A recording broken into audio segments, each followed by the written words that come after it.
So how many people here like fruit? Here are some fruit jokes. Why'd the banana go to the doctor?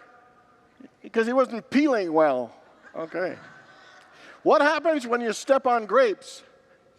They whine. Why did the man get fired from the orange juice factory? He couldn't concentrate.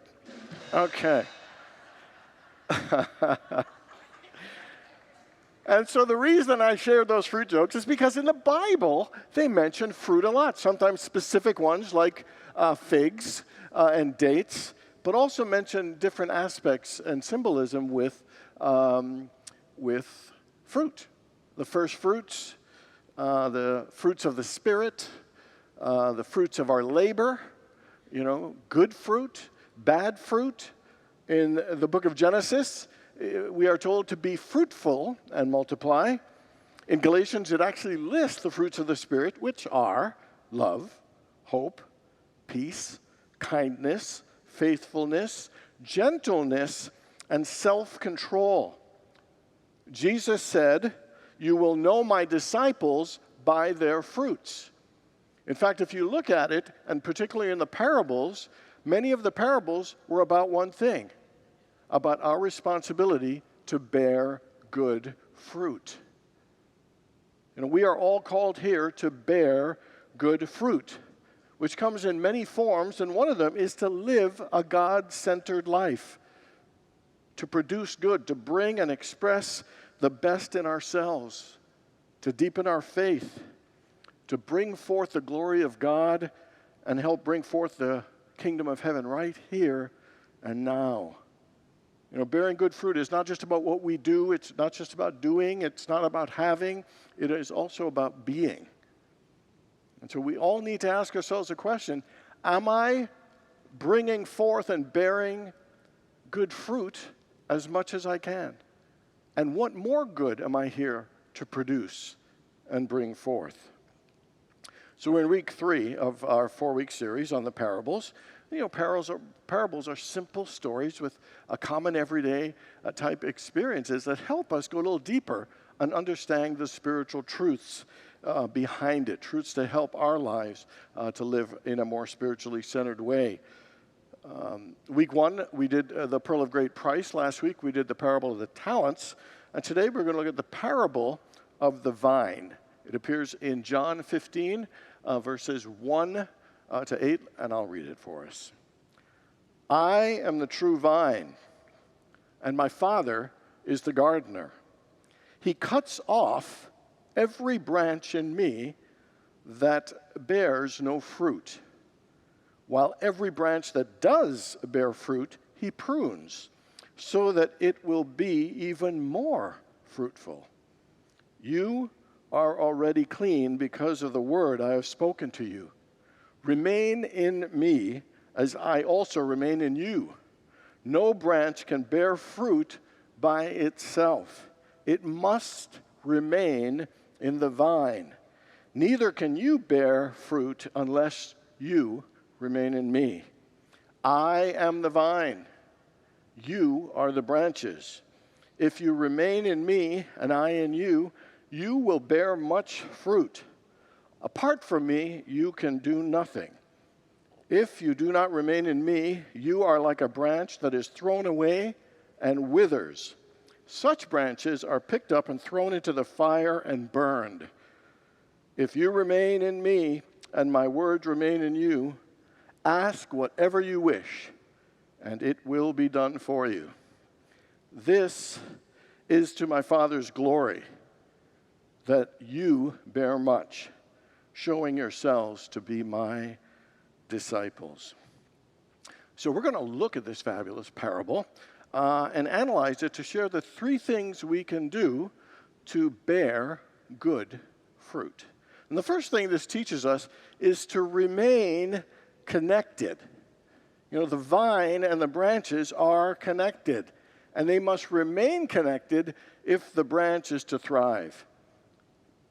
Remaining connected is the only way that the branch can grow and flourish and produce good fruit. Spiritually, that connection between the branch and the vine is like our connection to the Spirit of God in us, to the Christ in us, to that divine essence that is within each of us. Staying connected means that we must consciously connect to the source if we want to bear good fruit. When it says, remain in me and I also remain in you, this whole idea of remaining speaks to the conscious choice to stay connected to our divine source on a daily basis. Remaining connected is an ongoing process. In the same way that a branch relies on the vine every day for its nutrients, we must connect spiritually with God, our source, every day for our daily bread, for our spiritual guidance. If a branch is disconnected or separated from the vine, it withers, it loses its source of nourishment, and it cannot produce good fruit. No branch can produce fruit by itself. So how many people here have ever felt distant or disconnected from God to the point you've lost your faith or lost your joy? Anybody ever have that experience? Okay, about half of us. Great. And how many people, even when your life is going well, like you ever had a time where you still felt out of sorts, that you still didn't feel connected and you felt a little lost, a little empty and alone? And even though everything on the outer is looking fine, there's something inside that isn't feeling connected, that isn't feeling grounded. And that is when we experience what we call divine discontent or spiritual stagnation.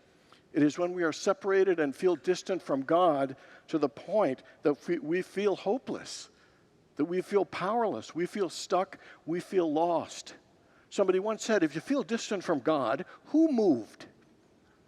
And it is because that separation, like from the vine and the branch, is actually spiritually within ourselves, that we feel distant, we feel lost because we have not remained connected and done the things that need to help us remain connected. And it is only through our active participation in our spiritual life, in our spiritual practice, in our spiritual awareness, that we can remain connected and bear the best fruit we can. Notice how many times they use the word remain in that passage. It was used 8 times.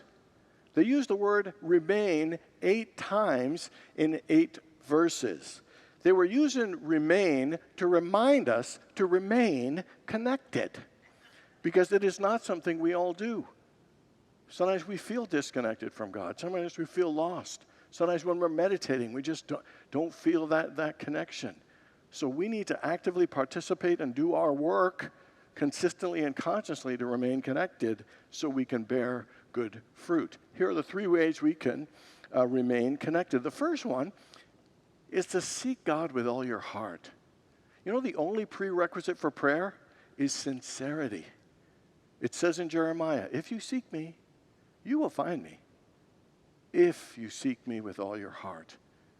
A sincere heart and a sincere desire to feel a connection with God is the most vital thing for remaining connected. Gandhi said, prayer is not asking. It is the longing of the soul. It is better in prayer to have a heart without words than words without a heart. Sincerity is the number one thing to remain connected, to seek God sincerely. And then the second one is to believe the power is in you. Jesus said, he who believes in me shall do the things that I have done and even greater things than these. I was impressed with that. It's like, wow, that means we have got that Christ potential in us.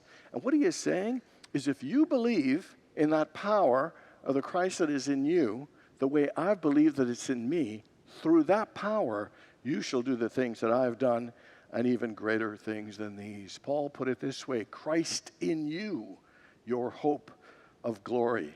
Paul also put it this way, I can do all things through Christ who strengthens me. I can do all things through Christ who strengthens me. Let's say that together. I can do all things through Christ who strengthens me. Take a deep breath into that and let it be real, because it is the truth. I can do all things through Christ who strengthens me. Not even softer. Together, I can do all things through Christ who strengthens me. So the third one is to remain connected, is to abide in love. For God is love. And to abide in love. And to, that is to love others, to express compassion, to express acceptance, kindness, and especially forgiveness of others is vital if we want to remain connected. To produce good fruit, it must include love. To create a happy life, it must include love. To live life and live it more abundantly, it must include love. And to ask ourselves in situations where we've got tension with someone in our life is to ask, what would love do?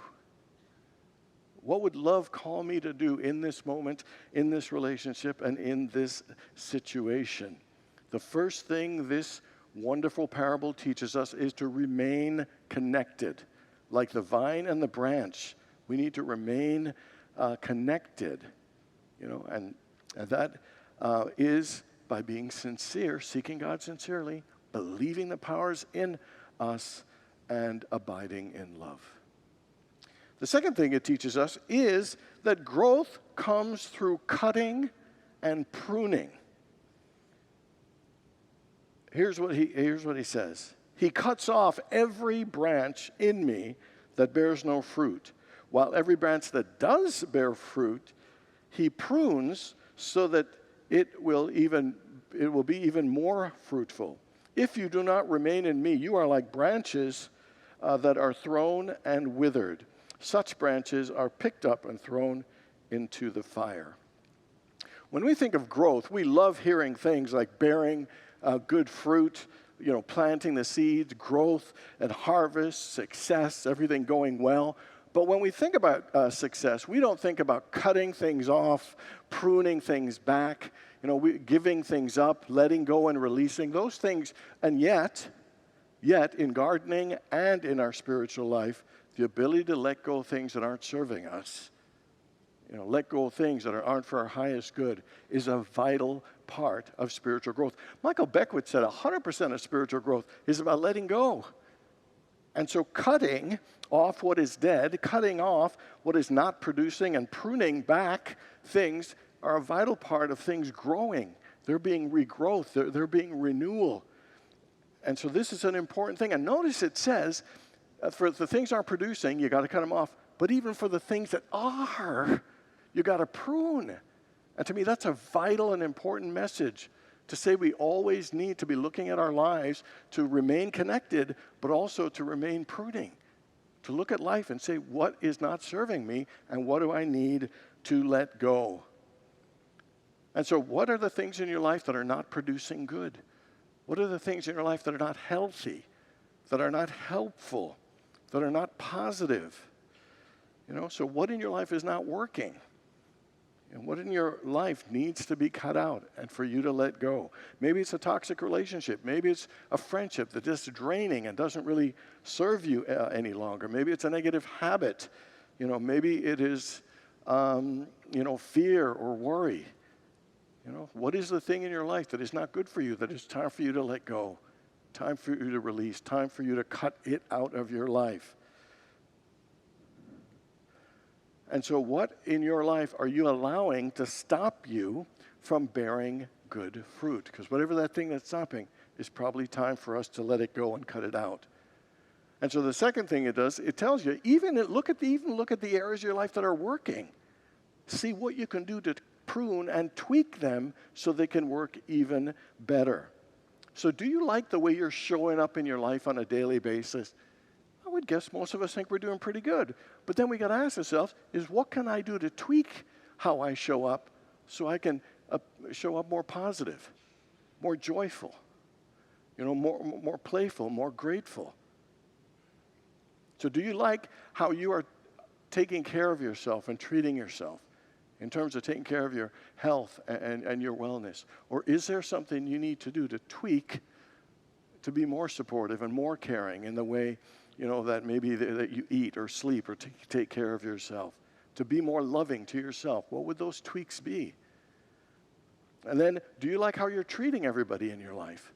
Or is there something you need to do to tweak to treat the people at work or your family or your partner in a greater way? Maybe to listen more effectively, maybe to be more patient, to maybe be more open and sharing and honest. I don't know what it is, but this is calling every one of us to look at even the good areas of our lives and ask, how can I tweak it?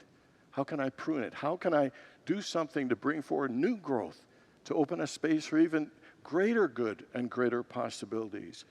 When Socrates said the unexamined life is not worth living, I thought, whoa, that sounds harsh. But what he was saying is life is so worthwhile, it behooves us to pause and ask ourselves, am I living my life the way I really want to? Am I living my life in the best way that I can? And that's what he's talking about in this situation. It is pruning. Pause and look and think about how we're living our lives and ask, is there a better version of ourselves that needs to come forth? Is there more love or more joy that I'm holding back that I could express in greater and better ways? Staying connected, remaining connected, and working on ourselves of pruning and cutting away the things that are not bringing forth our best. And then the third one is to ask what you wish. And I'll read again from the passage. It says, if you remain in me and my words remain in you, ask whatever you wish, and it will be done. This is my Father's glory, that you may bear much fruit, showing yourself to be my disciples. Asking is declaring your desire to the universe. Asking is clarifying the good that you want to call forth from the infinite field of possibility. And notice it says whatever. Whatever means that there is unlimited good available to each and every one of us. You know how powerful asking is? Asking ignites the process of creation, the creative process. Asking sets things in motion to bring forth and manifest the good that we desire. Asking actually opens and expands us to the fullness and the abundance of the universe. Ask and you shall receive. The universe has created us, and we are here as creators to create. We live in a supportive, responsive universe. The thing is, we need to participate and ask and open up the doors of possibilities for our lives. Asking is a powerful, powerful practice. Sometimes we're scared to ask. We're afraid to ask in our lives, in our relationships, and even in our spiritual life. We are afraid to ask for the fullness and the goodness of the things that we desire. So my question for you is, what do you want to ask for? What do you want to declare to the universe? What message do you want to send to your source? What is it that you want to tell God? Bring it on. I'm opening a space for this greater thing in my life. And maybe it is for health and healing. Maybe it's for the healing of our bodies. Maybe it's for the healing of our families.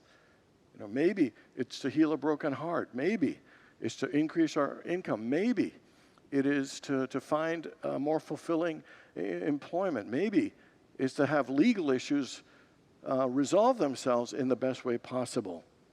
Maybe it's to connect with what our true purpose is. Maybe it is improving the relationship we're in or attracting the ideal relationship we want. Maybe it's for more balance.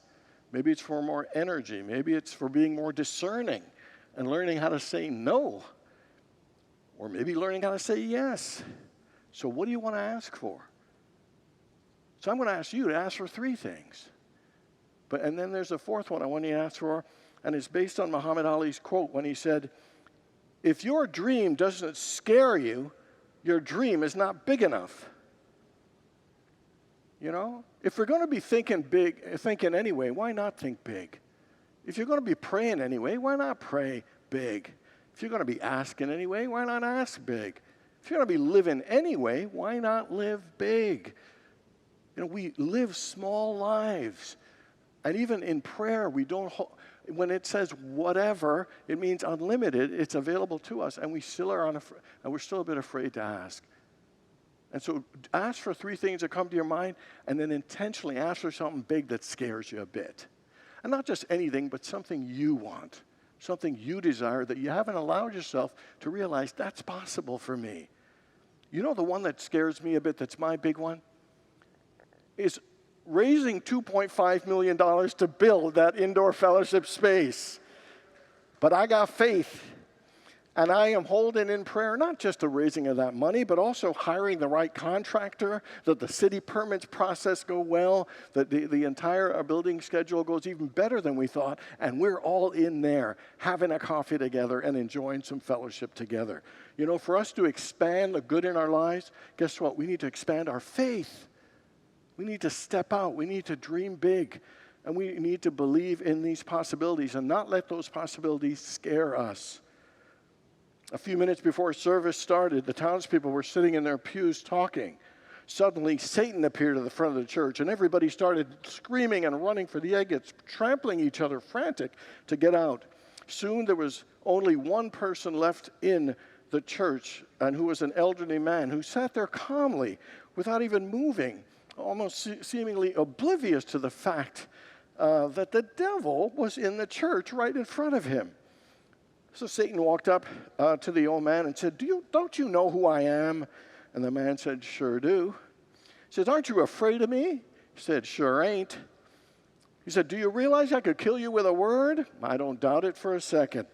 Do you know that I could cause you profound agony for all of eternity? Yep. And you're still not afraid? Nope. And Satan getting really ticked off. He said, well, you know, why aren't you afraid of me? And then the man calmly said, been married to your sister for 48 years. All right.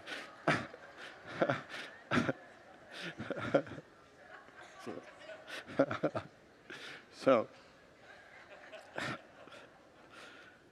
every one of us is here to bear good fruit in all of its various forms. But number one is to live a God-centered life and to deepen our faith and bring forth the goodness in us and the glory of God right here and now. And the way to do that is to remain connected, to seek God with all of our heart, to believe that power is within us and to abide in love, and to cut out and to prune the things that are not working in our lives and the things that are working that we could tweak to make even better, to bring forth more good. And finally, ask for what you want. There's unlimited, abundant good out there.